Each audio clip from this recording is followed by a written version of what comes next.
নমস্কার, আমি সুপর্ণা। আজ আমি আপনাদের শোনাবো ষষ্ঠীপদ চট্টোপাধ্যায়ের লেখা অদৃশ্য হাত। যদি আমার এই গল্প পাঠ আপনাদের ভালো লাগে, প্লিজ লাইক করে দেবেন, শেয়ার করে দেবেন এবং অবশ্যই সাবস্ক্রাইব করে দেবেন। চলুন শুরু করা যাক। অদৃশ্য হাত। রাজহাটি গ্রামের শেষ প্রান্তে একটি ছিটে বেড়ার ঘরে এক বুড়ি থাকত। বুড়ির কেউ কোথাও ছিল না।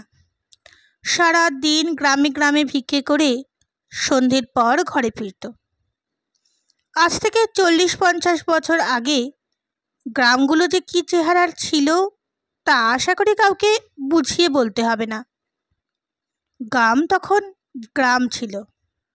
গ্রামের বাইরে মাঠ ছিল, বন ছিল, জঙ্গল ছিল, দুর্ভেদ্য অরণ্য ছিল।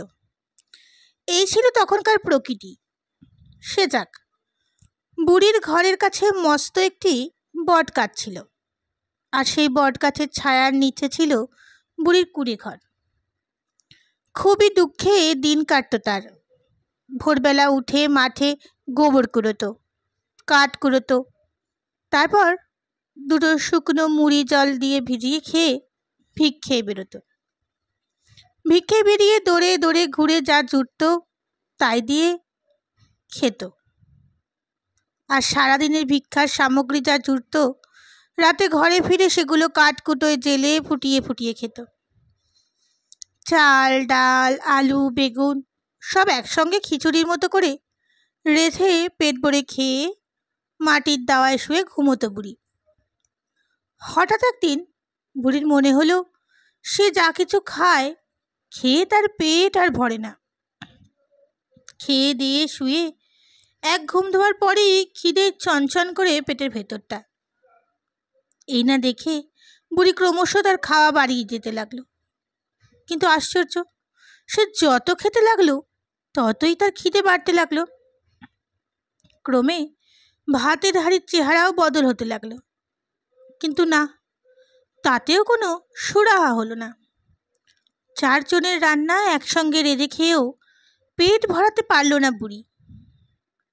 তার মনের দুঃখে একদিন গ্রামের 2-4 জন লোকের কাছে কথাটা বলেই ফেলল। সবাই শুনে অবাক হয়ে বলল, বলো কি, 4 জনের রান্না একজনে খেয়েও পেট ভরাতে পারো না? তার ওপর তোমার মতো বুড়ি মানুষ? এ হতে পারে না। নিরাপদ মাস্টার এই গ্রামেরই পাঠশালার গুরুমশাই ছিলেন। বললেন, বেশ, দেখব বুড়ি তুমি কত খাইয়ে। আজ তুমি ভিক্ষে বেরিও না, আমার ঘরে এসো। আজ তোমার নেমন্তন্ন, দেখব তুমি কত খাও। বুড়ির তো আনন্দ আর ধরে না। সে রাত্রে নিরাপদ মাস্টারমশাইয়ের বাড়িতে খেতে এলো বুড়ি। কিন্তু কি আশ্চর্য, 4 জন কেন, একজন মানুষেরও খাবারও খেতে পারল না বুড়ি। সামান্য 2-4 গ্রাস মুখে দিতেই পেট ভরে গেল। নিরাপদ মাস্টার বললেন, আসলে কি জানো, তোমার এবার মতিভ্রম হয়েছে। বয়স কত হলো তা ধরো না কেন, 3-20-10। তাহলে এমন আর কি 70 বছর। চোখে দেখতে পাও? একেবারে কানা নই, তবে কখনো ঠাওর হয়, কখনো হয় না। কিন্তু বাবা, বিশ্বাস করো, আমার কিচ্ছু হয়নি। ঘরে আমার খেয়ে পেট ভরে না। ভরবে ভরবে, আসলে তুমি বুড়ি মানুষ, নিজের ঘরে থাকো, চাল ডাল ঠিক মতো নাও না। সে কি বাবা, আমার সারাদিনের ভিক্ষের চাল সে বড় কম নয়। এত বড় একটা হাঁড়ি করে সব রেঁধেও খেয়ে আমি পেট ভরাতে পারি না। কিন্তু এই তো আমার এখানে পোহাডাক চালের ভাতও তুমি খেতে পারলে না। বুড়ি আর কি করে, ঘরে ফিরে এসে মাটির দাওয়ায় আঁচল বিছিয়ে শুয়ে নানা রকম চিন্তা করতে করতে ঘুমিয়ে পড়ল। পরদিন সকালে আবার মাঠে গিয়ে গোবর কুড়িয়ে 2 মুঠো শুকনো মুড়ি চিবিয়ে ভিক্ষে চলল বুড়ি। সারা দিন ভিক্ষে করে দিনের শেষে ঘরে ফিরে ভিক্ষের সমস্ত চাল ডাল আলু বেগুন একসঙ্গে বড় হাঁড়িতে ফুটিয়ে নিয়ে খেতে বসল। কিন্তু আশ্চর্য, 2-1 গ্রোশ মুখে দিতে না দিতেই খাবার ফুরিয়ে গেল। পেটও ভরল না তার। আর যা ঘটল তা ভারী মজার।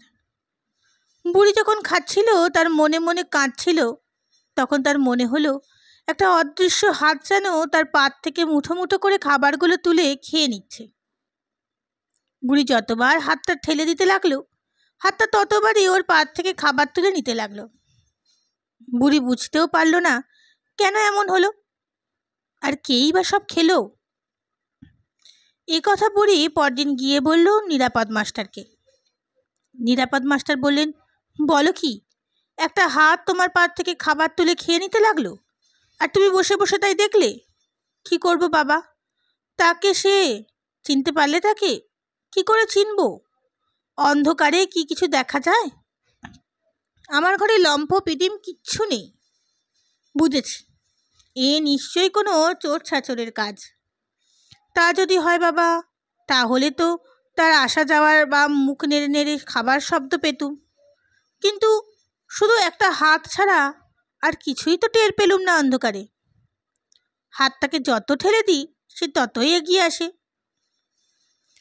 নিরাপদ মাস্টার বললেন, দেখো বুড়ি, তোমার কথা শুনে আমার মনে হচ্ছে তোমার খাবার সত্যিই কেউ খেয়ে নিচ্ছে, হয় কোনো চোর, নয়তো হনুমানে। তোমার বাড়ির পাশেই যে বটগাছটা আছে, সেই বটগাছে নিশ্চয়ই একদল হনুমান আছে। এ তাদেরই কাজ। না বাবা, হনুমান নয়। ও গাছে বাঁদর হনুমান মাঝে মধ্যে আসে বটে, তবে সন্ধে হলেই দিঘির পাড়ে চলে যায়, এখানে থাকে না। তাছাড়া আমি নিজে হাত দিয়ে ঠেলে দিয়েছি, ও মানুষের হাত। বেশ, তবে তুমি এক কাজ করো, আমার চিমনিটা নিয়ে যাও, ওটা জেলে রেখে আজ রাত্রে খেতে বসে দেখো দেখি কে কিভাবে আসে। বুড়ি তাই করল। নিরাপদ মাস্টারমশাইয়ের কথা মতো সে রাতে চিমনি লণ্ঠনটা জেলে খেতে বসল। কিন্তু কই, কেউ তো এলো না, না কোনো মানুষ, না বাঁদর, না হনুমান, এমনকি একটা কুকুরকেও আসতে দেখা গেল না। আর বুড়ি যে রান্না করেছিল তার প্রায় সবই ফেলা গেল, কেননা আলো জেলে রাখার ফলে কেউই না আসায় যেমনকার খাবার তেমনই রইল। বুড়ি আগে যেমন খেত তেমন খেতেই পেট ভরে গেল তার। সে আর কত, সামান্য 2-1 মুঠো। এরপর থেকে বুড়ি রোজই কম করে রাঁধতে লাগলো আর আলো জেলে খেতে থাকলো, ফলে কাউকেই আসতে দেখা গেল না। তবে মুশকিল হলো এই, তেলের অভাবে বুড়ি যেই দিন আলো জ্বালতে পারতো না, সেই দিনই অনুভব করতো একটা অদৃশ্য হাত তার পাত থেকে খাবার তুলে খেয়ে নিচ্ছে। কিন্তু যেদিন আলো জেলে খেতে দিই, সেদিন কিছুই হতো না। বুড়ি তাই নিরাপদ মাস্টারের কথা মতো রোজই আলো জেলে খেতে লাগলো। এইভাবে প্রায় দিন 10 কাটবার পর একদিন এক আশ্চর্য ঘটনা ঘটল। এক গভীর রাত্রে সবাই শুনতে পেল একটি করুণ কান্নার সুর। কে যেন ইনিয়ে বিনিয়ে গ্রামের পথে ঘাটে আনাচে কানাচে কেঁদে বেড়াচ্ছে। এই কথা বলে, বুড়িকে এমন বুদ্ধি কে দিলি রে, খিদে আমি মরে গেলুম, তার সর্বনাশ হোক, তার সর্বনাশ হোক, তার সর্বনাশ হোক। গ্রামের লোকেরা সবাই তার সচকিত হয়ে উঠল। কে কে কাঁদে? কেউই কেঁদে কেঁদে অভিশাপ দেয়, বিলাপ করে আর অমঙ্গলের কথা বলে। এক জ্যোৎস্না রাতে নিরাপদ মাস্টার নিজেই দেখলেন দৃশ্যটা। রাত তখন 1টা।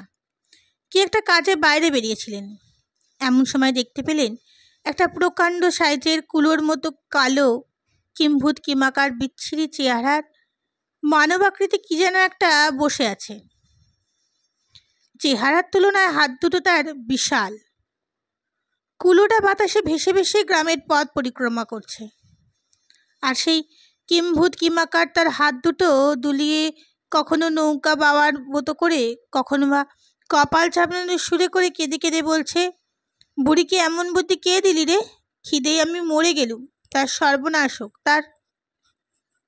এই দৃশ্য শুধু নিরাপদ মাস্টার নয়, ওই গ্রামের আরও অনেকেই প্রত্যক্ষ করল। নিরাপদ মাস্টারের বউ অনেক ঠাকুর দেবতা ওঝা বদ্যি করতে লাগলেন যাতে তাদের সংসারে কোনো অমঙ্গল না হয়। কিন্তু না, কিছুতেই কিছু হলো না। সাপ সাপান্ত কমল না। তাই দেখে অনেকেই অবশ্য বলল, ওর কথায় কান দিও না, আসলে ওটা একটা উজবুক, তাই ওসব বলে বেড়াচ্ছে। তোমরা তো ওর কোনো ক্ষতি করনি, তবে ভয় কি? শকুনির সাপে গরু মরে না, ওর যা ইচ্ছে বলুক। এইভাবে আরও 2-3 মাস কেটে যাওয়ার পর এক ঝড় জলের রাতে বটগাছের একটি ডাল ভেঙে পড়ল বুড়ির কুঁড়ে ঘরের ওপর। ঘুমন্ত বুড়ি ঘর চাপা পড়ে মরে গেল। আর বলতে নেই, সেই রাত থেকেই সেই বিচ্ছিরি চেহারার কিম্ভূত কিমাগারটা কুলোয় চেপে গ্রামের আনাচে কানাচে ভেসে বেড়াতে দেখা গেল না। এমনকি তার সাপ সাপান্ত কান্না কাটি সব কিছুই থেমে গেল চিরতরে।